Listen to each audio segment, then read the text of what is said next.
하나님 말씀 같이 보겠습니다. 열왕기 하 5장 9절부터 14절입니다. 열왕기 하 5장 9절부터 14절입니다. 열왕기 하 5장입니다. 페이지로는 568페이지 열왕기 하 5장 9절부터 14절입니다. 568페이지에 있습니다.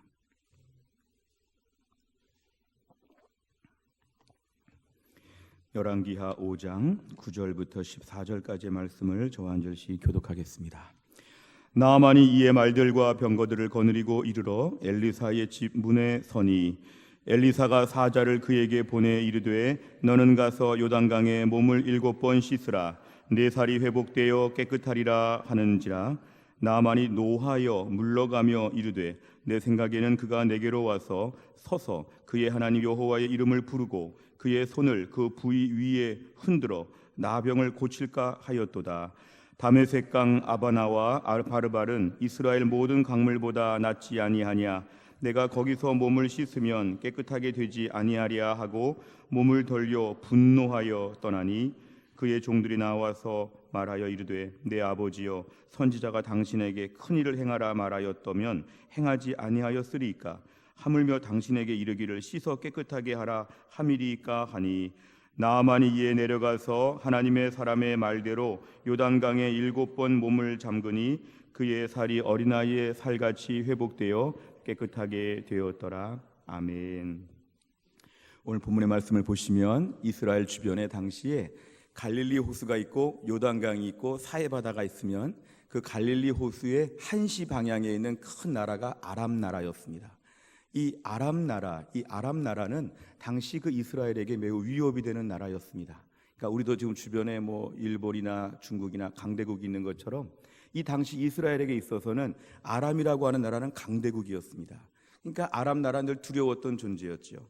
근데 그 아람 나라라고 하는 지역에 나아만 장군이라고 하는 사람이 거의 군대 장관인데요, 우리로 치면 거의 국방부 장관 수준의 아주 높은 자리에 있었습니다. 근데 이 사람이 참 신체적인 또 결함은 뭐냐면 나병, 문둥병, 한센병이 걸려 있었습니다. 그러니까 그 몸에도 불구하고 그 큰 나라의 군대 장관 했다는 것은 참 대단한 일이었죠. 그런데 문제는 늘 나라 안에서 매우 높은 자리였음에도 불구하고 어떻게 이 병을 고칠 수 있을까 늘 고민하였습니다. 높은 자리에 있었지만 높은 권세로 이 병을 고칠 수는 없었지요. 그 큰 나라에서 의료 기술 다 써봤겠죠. 근데 안 됐다는 거죠. 그런데 그때 갑자기 자기 집안에 있는 하녀 한 명이 와서 자기한테 그 부인한테 이런 얘기를 했답니다. 뭐라고 하냐면 이스라엘과의 전쟁에서 포로로 잡혀왔던 한 여자아이 소녀가 하는 말이 우리나라에 가면 선지자가 있는데 그 선지자는 고쳐줄 수 있는 병입니다. 그러니까 이 어린아이가 믿음이 있었죠. 비록 남의 나라에 포로로 끌려가 있지만 매일 밥하고 설거지하고 빨래만 하고 청소만 하고 일만 하던 그 평범한 이름도 등장하지 않는 소녀 하나가 하는 말, 우리나라에 가면 선지자가 있는데 하나님께 기도하면 이건 나을 수 있는 병입니다. 그러니까 참 그 아이의 믿음이 대단하죠. 그 아이의 말을 들은 부인이 이 나아만 장군에게 이야기해서 결국은 지금 이스라엘로 가서 병을 고치려고 합니다. 근데 우리가 본문의 뉘앙스 열왕기 5장 전체를 보시면 자기 모든 행렬, 그러니까 자기 모든 그런 화려한 직위를 포함하는 부하들과 마차와 전차와 이런 것들을 다 거느리고 가니까 누가 보더라도 이건 국빈 방문처럼 보이는 특별하고 화려한 행렬이었습니다. 그걸 다 이끌고 지금 이스라엘로 가고 있습니다. 이스라엘 나라에서는 고민이 생긴 것은 우리가 어떻게 나병을 고칠 수 있느냐. 이스라엘 왕이 막 고민합니다. 오늘 본문 앞에 7절 이하를 보니까 우리가 어떻게 나병을 고치느냐, 이거는 전쟁하자는 이야기다. 그러니까 이스라엘의 왕은 왕이었음에도 불구하고 그 여자 포로 아이만큼도 믿음이 없는 거죠. 우리가 어떻게 고치냐, 선지자가 있지, 내 선지자 알지, 하나님에 대해서 어릴 때부터 배웠지, 근데 어떻게 그렇다고 나을 수 있느냐, 이 병은 불가능한 병인데 우리에게 병 고치라는 얘기는 뭐냐면 병 못 고치면 싸운다는 거죠. 이 병 너희가 못 고치면 전쟁하자, 책임지고 고쳐내라, 이건 지금 전쟁 선포이니까 우린 큰일 났다고 하면서 나라의 모든 회의들을 열면서 걱정하는 장면이 나옵니다.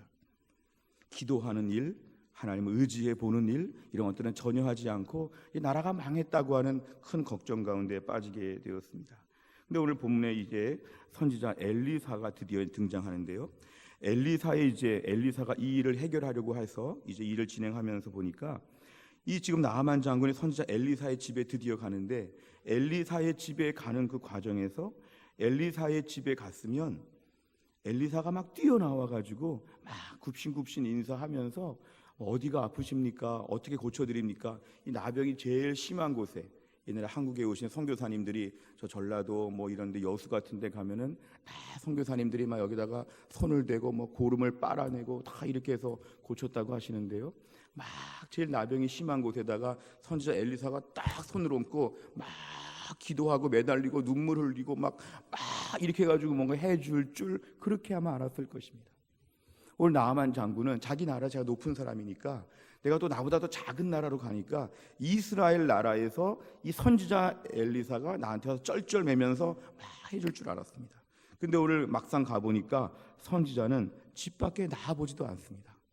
우리 일반적인 관계에서도 누가 집에 왔는데 안 나와 보면 이건 무례한 것이죠. 근데 지금 강대국의 국방부 장관이 나왔는데도 불구하고 선지자는 나와보지도 않고 사람을 보내서 이렇게 얘기합니다. 요단강에 가서 7번 몸을 씻으면 나을 것이니까 요단강으로 가라는 것입니다. 이 말도 엘리사가 좀 직접 했으면 좋았는데 엘리사는 나와보지도 않습니다. 그러니까 오늘 이 나아만 장군은 자기의 본심을 표현하죠. 오늘 본문에 읽으신 대로 분노하고 화나고 물론하고 계속 화를 내는 것이죠. 아니, 강물에 가서 몸을 씻는 것, 우리나라 돌아가면 얼마나 좋은 물이 많은데 여기 와서 굳이 이렇게 몸을 씻으라고 하는가 하면서 나와보지도 않는 이 무례한 선지자, 이 버릇없는 선지자, 이러면서 지금 막 화를 내고 있습니다. 그러니까 나아만 장군이 사실은 본심이 좀 포악하고 거친 것이죠. 이럴 때 13절 이하를 보니까 오히려 나아만 장군의 종들이 오히려 더 믿음이 좋고 마음이 착했던 것 같습니다.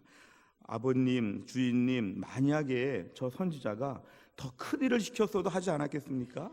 근데 요단강 가서 몸 좀 씻으라고 하는데 7번 씻으라고 하면 잠자코 좀 씻어보면 어떨까요? 한번 해보지요. 뭐 한번 맡겨보지요. 저 요단강 물이나 우리나라 물이나 똑같지만 요단강에 가서 몸을 씻어보면 낫지 않겠습니까? 한번 해보시죠. 뭐 해보시죠. 거기다 몸을 좀 담가보시죠. 이렇게 간곡하게 이야기하게 되었습니다. 한번 순종해 보시고 한번 맡겨 보시죠. 오히려 종들이 그렇게 말을 잘했습니다. 그러니까 나아만은 주변에 참 순진하고 좋은 사람들이 많았던 것 같습니다. 그런데 14절 이하를 보니까 요단강에 몸을 7번 담그고 목욕을 하게 되자, 횟수도 맞춰서 7번 하게 되자 기적이 일어났는데 성경에 보면 어린아이 살같이 다 깨끗하게 되었다는 것입니다. 갓 태어난 아기의 그 좋은 피부, 아주 어린아이의 그 피부, 그 피부처럼 이 나아만 장군의 피부가 다 회복이 되었고 깨끗하게 되었다는 것이 오늘 본문의 말씀이었습니다. 오늘 하나님께서는 이 나아만 장군을 고쳐주실 수 있음에도 불구하고 또 그가 이방인이었음에도 불구하고 하나님이 그에게 일정한 것을 요구하십니다. 그게 뭘까요? 너 군대 장관이라고 하는 것 무장 해제해라. 너 똑똑한 거 내려놓아라. 잠자코 순종해 봐라, 이것이죠. 너 엘리사가 말한 대로 한번 순종해서 해봐라, 이것입니다. 너 경험과 너의 고집과 분노와 혈기와 너 잘난 것 같은 거 다 내려놓고 그냥 잠자코 가서 요단강에서 몸을 씻으라면 씻고, 선지자가 안 나와봐도 기분 나빠하지 말고 너는 몸 나으려고 왔으니까, 뭐 선지자랑 교제하러 온 것도 아니고 몸 나으려고 왔으니까 너 가서 그냥 잠자코 한번 시키는 대로 해봐라. 이것이 오늘 본문의 말씀인데 그렇게 하면 낫는다는 것이죠. 하나님이 참 이런 건 하나님 특별하십니다. 어차피 고쳐주실 거 그냥 간단하게 고쳐줄 수 있죠. 엘리사 집에 왔더니 엘리사가 나와서 나아라 기도하고 하나님께 매달리니까 다 나았더라. 그게 아니라는 거죠. 하나님이 이 나아만 장군에게 겸손한 마음을 요구하시고 저 요단강에 가서 꾸역꾸역 7번 몸을 씻고 하라는 대로 다 하니까 그제서야 몸이 낫는 것, 이게 바로 하나님이 일하시는 방법이고 하나님의 요구하시는 일이었습니다. 너 오늘 나의 명령 앞에 전적으로 순종할 수 있겠느냐? 저 하찮게 보이는, 우습게 보이는 요단강물에 7번 몸을 담근다고 뭐가 되겠느냐, 이렇게 생각하지 말고 잠자코 한번 순종해 볼 수 있겠느냐? 전적으로 하나님께 맡길 수 있느냐? 맡길 수 있겠느냐? 이거 하나님이 요구하시는 것이죠. 그리고 그렇게 따라서 하니까, 어린아이처럼 따라서 하니까 그제서야 몸이 낫는다는 것입니다. 우리가 오늘 신앙생활하면서 제일 필요한 게 뭐냐면 하나님께 전적으로 나를 위탁할 수 있겠습니까? 하나님 말씀을 들었을 때 그 말씀 따라 해볼 수 있겠습니까? 하나님이 이렇게 하라 그러면 내 생각과 달라도 한번 그대로 해보겠습니다고 하는 전적인 위탁이 우리에게 있습니까? 우리가 병원에 가서요, 의사에게 검사 받았는데 중한 병이 있다고 하는데 의사가 하는 말이 내가 이 병을 고칠 테니까 나를 믿고 수술합시다. 언제 수술합시다 말했을 때 우리가 의사를 정말 믿으면 우리 몸을 맡길 수 있죠. 예, 그럼 제가 선생님 말씀한 날짜에 와서 수술을 받겠습니다. 선생님이 저를 마취하면 거의 죽은 사람 같았죠. 아무도 힘을 못 쓰고 선생님 내 몸에 칼을 대서 개복을 하고 여기에 모든 것들을 만지고 꺼내고 자르고 다 움직이는 것들 그대로 다 알아서 해주십시오. 나중에 다 치료하고 다 꼬매고 나에게 무슨 약을 먹으라고 하고 무슨 지시를 하는 거 내가 다 따라서 하겠습니다. 이게 말하면 전적 위탁이죠. 우리 몸을 맡길 수 있는 거죠. 사실은 의사에게 몸을 맡긴다는 건 매우 중요한 맡김이죠.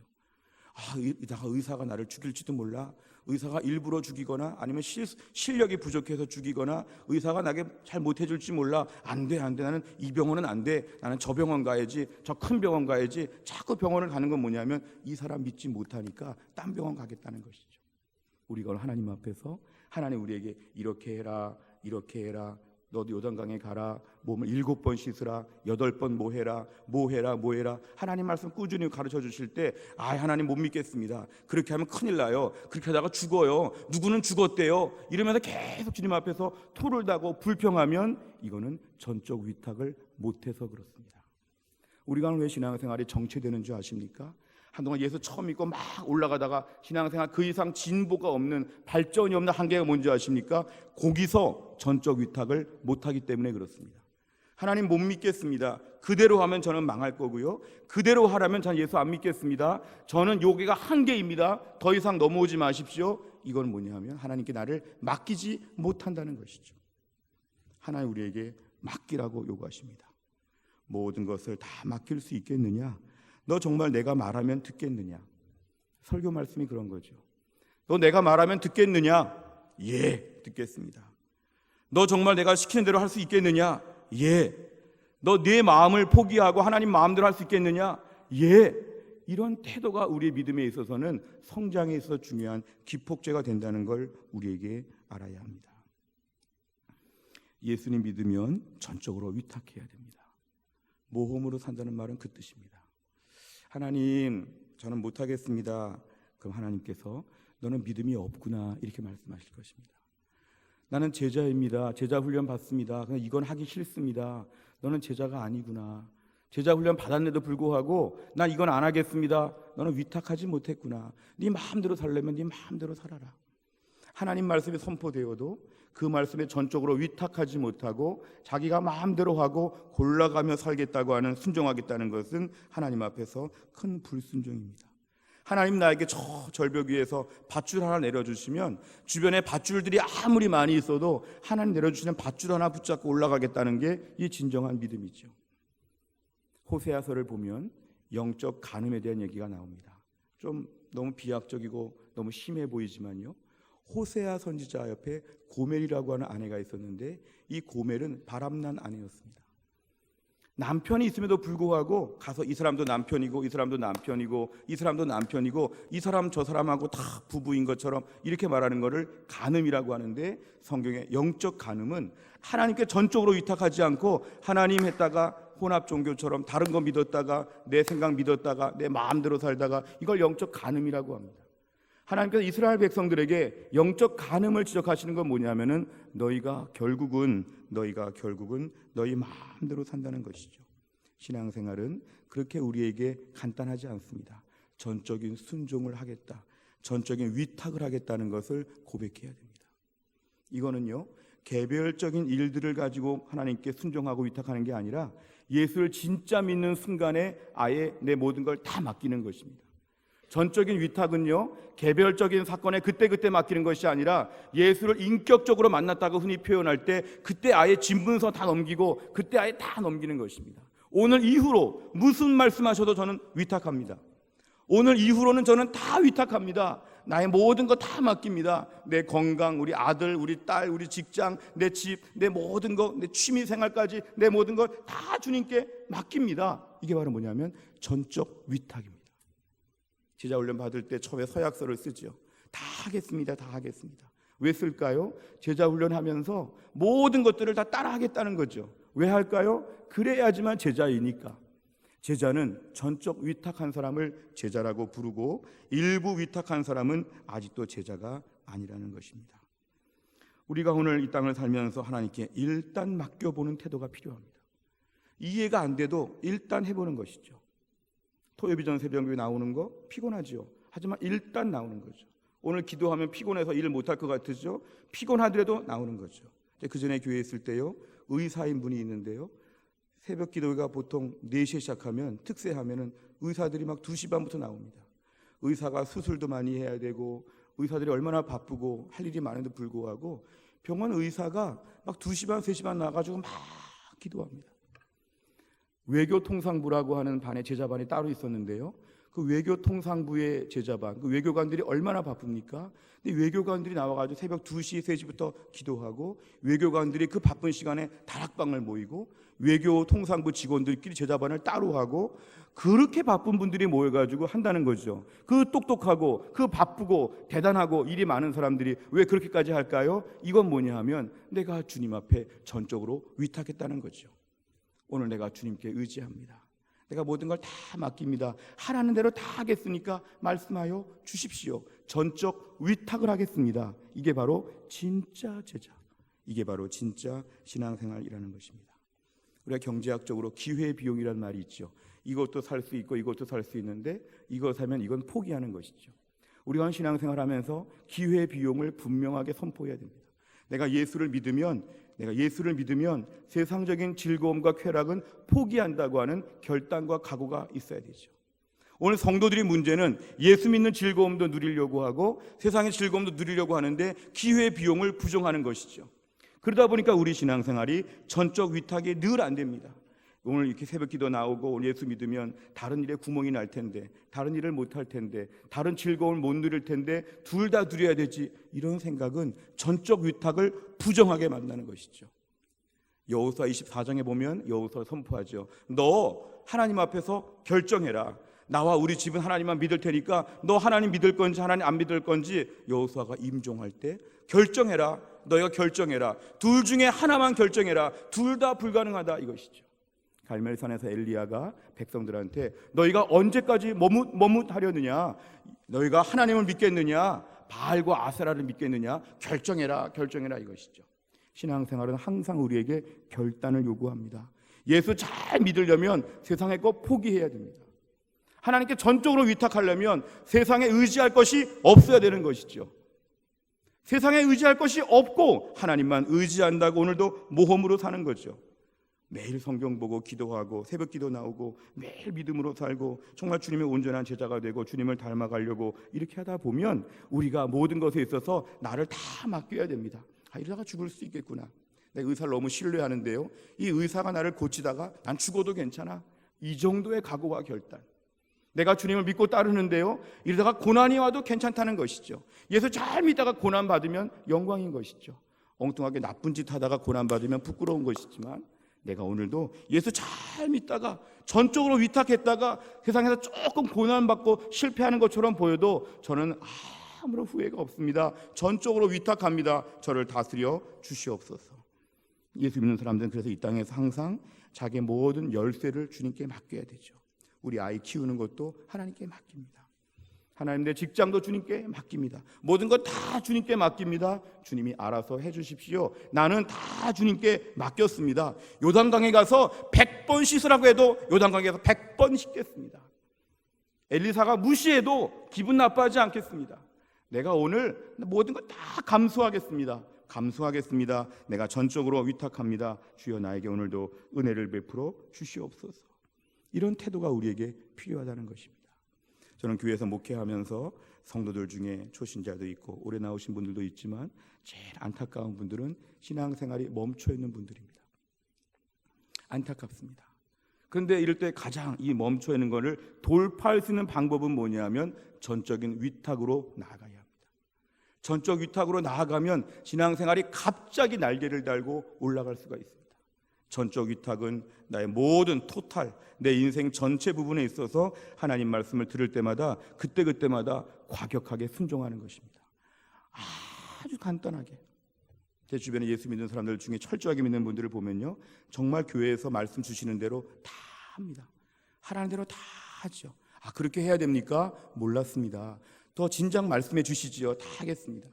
하나님 앞에 내 시간을 드리고 물질을 드리고 마음을 드리고 헌신할 때 전적으로 위탁하겠다는 각오와 결단이 있으면 하나님은 그 인생을 책임져 주신다는 것입니다. 하나님이 책임져 주시는 것이 전적 위탁한 사람들의 특권입니다.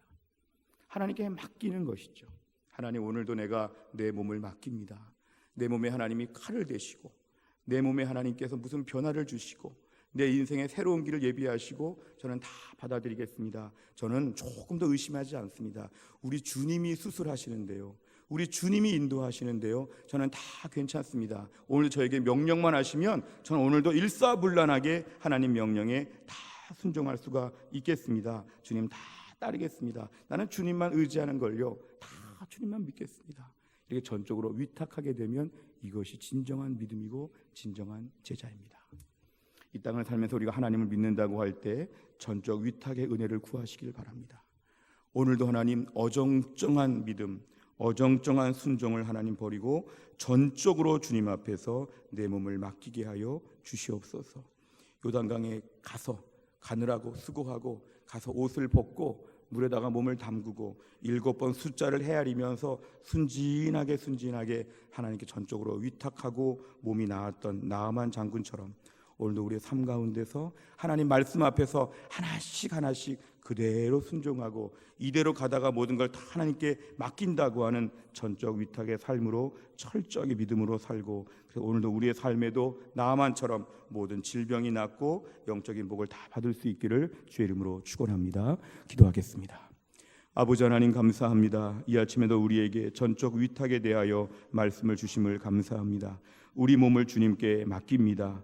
주님이 내 몸에 칼을 대시고 주님이 내 몸을 바꾸시고 변화시키시고 내 인생을 모두 주관하여 주실 때 하나님의 인도하심을 선하다고 믿고 이해가 되지 않고 귀찮고 번거롭고 내 생각에 조금 이상하게 보인다고 할지라도 전적 위탁하여서 하나님이 주신 외주를 타고 오늘도 믿음에 있어서 분명한 입장을 보이게 하여 주시옵소서. 하나님, 전적 위탁을 하지 아니하고 피곤한 신앙생활, 피곤하고 어정쩡한 삶을 다 청산하게 하여 주시고 오늘 이후로 저희가 하나님께 모든 걸 맡기고 하나님의 처신에, 하나님의 처우에, 하나님의 처분에 모든 걸 다 맡기면서 우리 남은 인생을 하나님 믿음으로 온전히 살게 하여 주옵소서. 모든 말씀을 예수님의 이름으로 기도하옵나이다.